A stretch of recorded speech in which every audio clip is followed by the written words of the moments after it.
Ayo, welcome to episode 17 of Create This Book 3 by Mariah Elizabeth and Ashleigh Monet. That will be me. We have got to catch up. I told you guys we were going to have a lot of content between now and November. We have 4 new prompts to tackle in this video, so enough of me talking. Let's jump right in and see what I can create.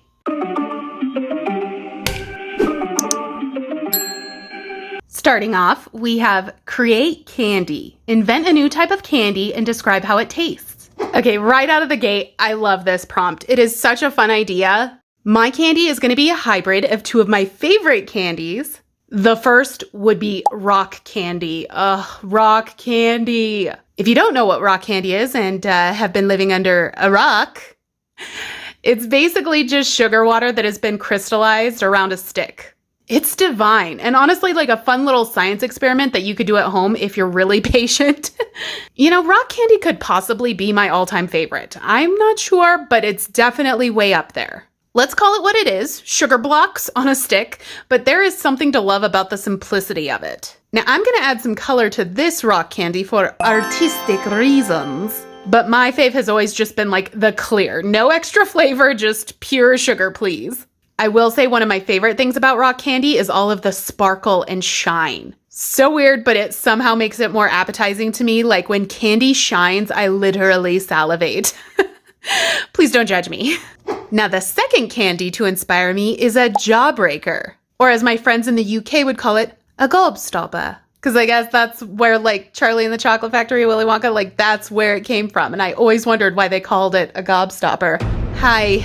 People in other countries call different things by different names. But jawbreakers are just massive balls made of layers upon layers of hard candy. They're ridiculously huge, and the idea is you should never bite into one, otherwise they will break your jaw. Hence the name jawbreaker. Dare I say, I have never actually finished one. Never. I would just lick at one for like a month, barely make a dent in it, and lose interest. But let me tell you, getting a fresh one, oh my gosh, like such a joyous occasion. There was no better high as a child. I did do the hammer thing once where you smash it open and you get to see all of the different layers, and that was actually pretty cool. It's almost like a mini Earth. Now the outside of the candy ball is squirted with this like multicolored liquid candy coating. It gives it this awesome paint splatter appearance. Now, that's typically not in the colors that I'm using, more like reds, yellows, blues, but I have to be aesthetic and matchy-matchy. It is the law. This was actually kind of fun to draw, and now I'm thinking to myself, my gosh, like I haven't had a jawbreaker in like 10 years, so maybe I'm overdue, but I don't even know where they sell them anymore. Where can a girl go to get a jawbreaker these days? But now to bring the two together in the ultimate new candy. My candy will have the round exterior and the layers of the jawbreaker, but rather than an endless hunk of jawbreaker layers, the center is going to be hollow and it's going to have a surprise. The rock candy crystals. So when it all comes together, it'll look like a lovely geode. You know, only you can eat it. The outer layer, I'm going to give it the look of a rock. You know, it's going to be a little bumpier than a jawbreaker would be. And then maybe the little like candy coating splatters, those will just be shades of gray instead of the bright colors. And then beyond that, layers and layers to resemble the pretty sediment layers of a true geode, and then the rock candy crystals. I love this concept so much. I would be all over this candy if it existed. Any candy companies want to reach out, I'm here.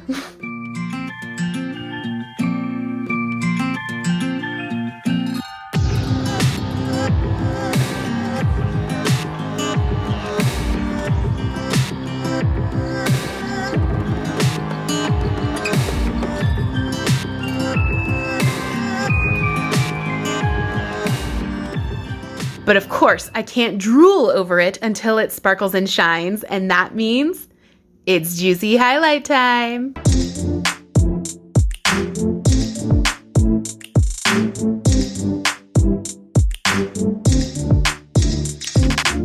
Okay, let's get the page ready in the book. I'm gonna make the background a lovely light purple to play off the purple of the candy geode, of course. And let's glue everything in.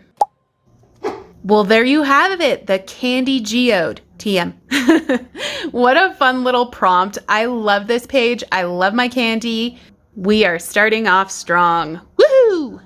Next up, we have create a jingle. Pick a product from around your house and invent a new jingle for it. So let's talk jingles. Now, as a kid growing up in the 90s/2000s, I was exposed to a lot of legendary product jingles. The ones that randomly resurface from the depths of my brain are definitely the Wonder Ball. Ooh, I wonder, wonder, wonder, wonder, what's in a Wonder Ball? Double Mint Gum. Double your pleasure, double your fun. It's the statement of the great mint and Double Mint Gum. Meow Mix. I want chicken, I want liver. Meow Mix, please deliver. Of course, Mentos. Mentos better, Mentos fresher. Fresh goes better with Mentos fresh and full of life. Mentos, the fresh maker. But when I think of the King Kong of jingles, it had to be Folgers coffee. The best part of waking up is Folgers in your cup. And I'm such a good singer, but since that one has such a grip on me, I'm going to be using it as my inspiration. We're going to start there. Because I am no songwriter. I'm about as good at that as I am at singing. But I can take someone else's idea and work with it for sure. Sticking to that coffee theme, I decided to make a jingle for my body wash. I've been hooked on this OGX coconut coffee body wash. It's amazing. I started using it ages ago and then my local supermarket stopped selling it. Now I have to order it special off Amazon, but it's worth it. I swear, I don't smell the coconut in it, but I love waking up to the coffee smell. And it has little coffee grounds in it, which are a fabulous exfoliant. So let me just start by drawing out the bottle. No lie, I expected this to be the easiest part of the prompt, but for some reason I struggled and that kind of caught me off guard. To be fair, it's an image that's perfectly symmetrical and it has fonts. There's a lot of precision there and I definitely was having a moment where my hands just weren't doing what my brain was telling them. So the image wasn't translating perfectly. All I can say is I did my best.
All right, I feel like I can live with that. Let me add a few really strong, juicy highlights. Now for those big ones, I actually normally use Posca, but mine finally went empty and I was able to switch it out for my Artex, which you guys know I love. I am so happy about it because the opacity of these just kick Posca's butt. I'm sorry. I really wish these could be purchased individually. I would honestly buy like 5 whites because it'll truly be a sad day when this one runs out. But now it's time to set up our page in the book. It's been a minute since I did like a nice clean taped off border, so I'm gonna go for it. And the vibe is coffee here, so I want to paint the background in this light kind of mochaccino color. Ooh, it looks so yummy. Definitely making me want a second round of iced coffee today. It's not the fact that I'm exhausted, it's the color on the picture. That's what's doing it. Now with that dry, I've mixed up a very watered down coffee brown paint color. We're gonna use it to make some coffee spillage on the page. I made this zombie mom mug ages ago at a pottery painting place. It is now my paint water mug, so I won't mind defiling it further to create some coffee rings on here. Ooh, that's a mess.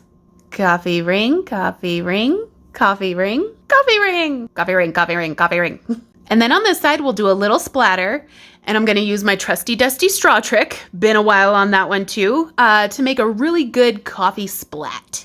I had hoped for clean lines when I pulled the tape, but as it turned out, our mess, well, it made a mess. There were quite a few tape breaches, but no matter, with movie magic, voila, all cleaned up. And now for the jingle, that is the whole point of this prompt anyway. Again, building off the hard work of the Folgers jingle writer, If the best part of waking up is the coffee in your cup, then you'll be saying, oh my gosh, when it's in your body wash. Okay, OGX, I'll accept my check now.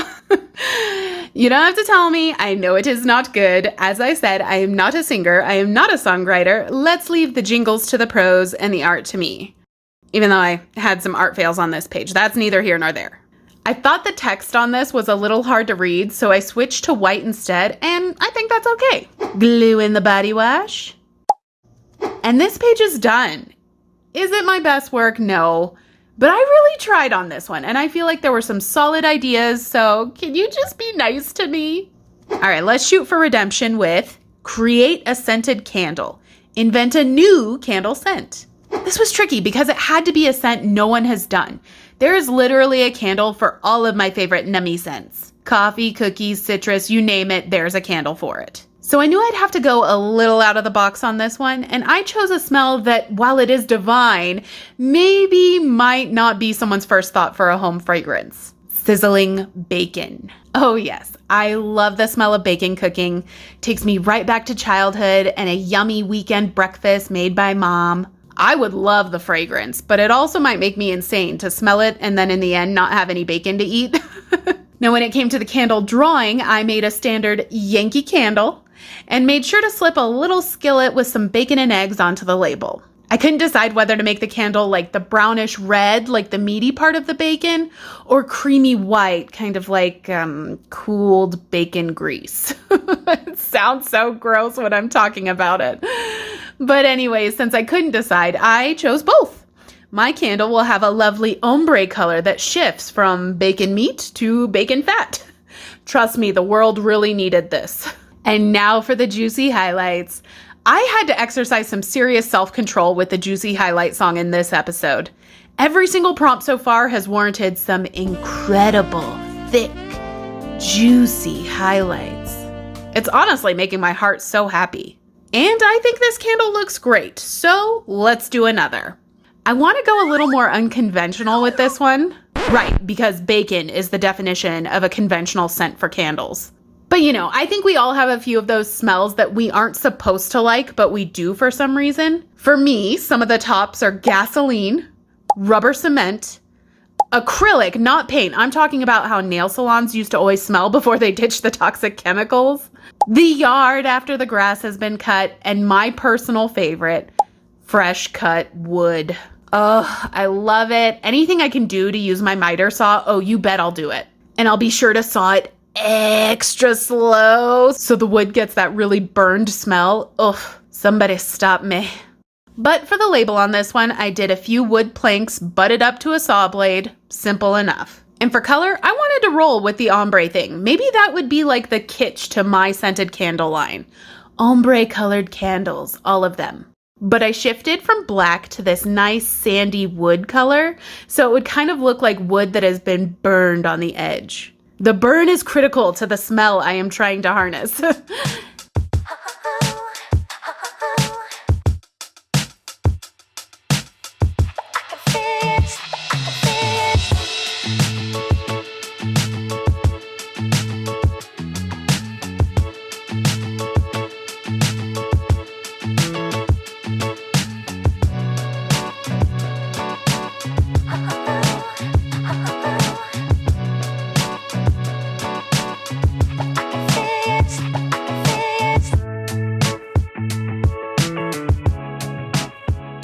And again with the highlights. So satisfying. Okay, let's work on the page. I decided to paint the background a pale yellow since that seemed to be the only color that both candles had in common, but I was not loving it. Honestly, I wasn't even liking it. Okay, I downright hated it. I had to stop there, let it dry, and revert to an Ashleigh Monet Comfort black background. I love that so much more. And it kind of works, like, you burn a candle in the darkness, right? Now, I wanted to zhuzh up the prompt a little bit here. Filled this font in with black, and I actually kind of love this turkey candle doodle. No lie, I'd be willing to try a turkey dinner scented candle. Kind of reminds me of this summer I lived with my aunt in Philadelphia, There was this amazing gelato shop nearby. Like, I have never had gelato like it before or since, but they had the most bizarre flavors like avocado and tomato, and somehow they were all so good. I remember my aunt saying that if they came out with a turkey and mashed potato flavor, she'd be willing to try it. And I was right there with her. That's how good this gelato was. But I feel the same about this candle. Like, turkey scented candle, I'd try it. All right, let's glue in the candles. Yes, I love it. I do feel like I got a little redemption out of this page. Thank goodness. Yankee Candle, hit me up if you want to talk a deal. Sizzling bacon and fresh cut wood. TM. And that brings us to the last prompt of the week. Create critters. Place objects on this page and trace their outlines.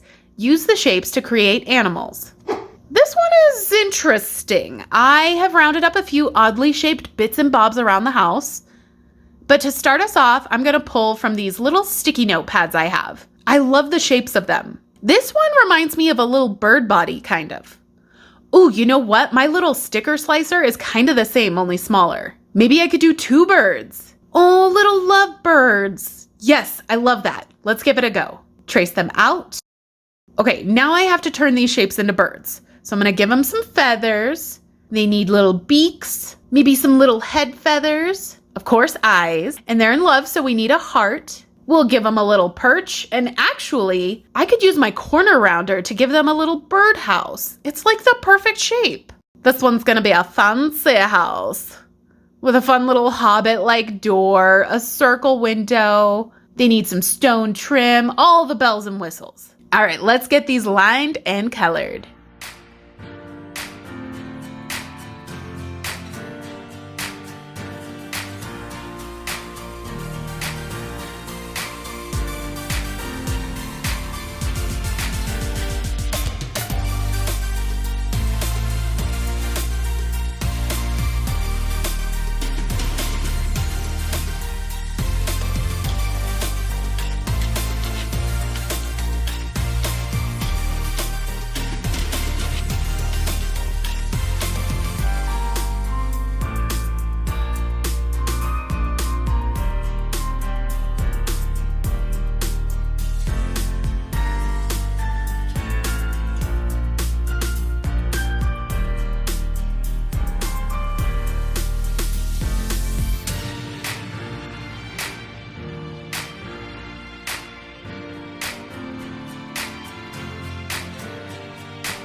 I used a lot of fun, bright colors.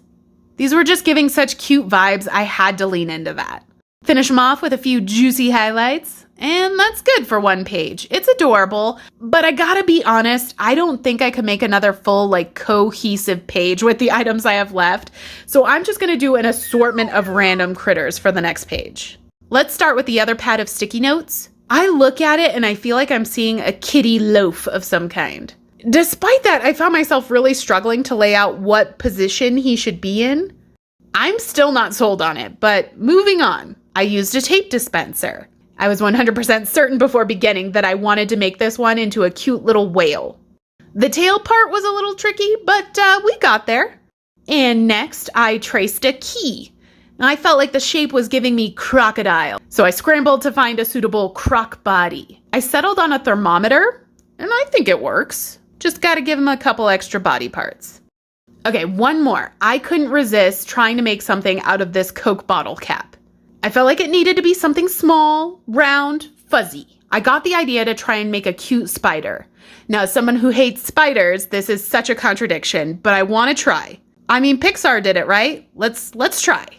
All right, time to add the liner. To be fair, I really should have done a second sketch layer to really nail down some details because there were way too many mistakes that I had lined and then I had to backtrack by covering them with my white paint pen. But that's going to affect how the alcohol markers go down over it. Oh well, shoulda, coulda, woulda.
Now, when it came to colors, I wanted to stick with the ones I used in the little lovebirds picture. So I made the whale blue, made the spider brown, and of course green for the crocodile, and then orange for the kitty. I added some juicy highlights, and then I was off to glue my critters into the book.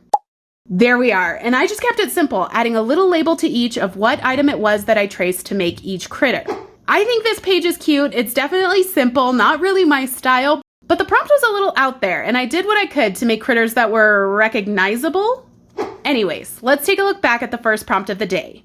We created candy with my new invention, the Candy Geode, TM. A hybrid of two of my favorites, the Jawbreaker and Rock Candy. We created a jingle, my super lame Folgers ripoff jingle for my coffee body wash, but hey, we tried something. We created a scented candle, or two rather, sizzling bacon and fresh cut wood, two of my favorite smells. I mean, I'd buy these candles. And lastly, we created critters, tracing all of my random household stuff to create these cutish little characters.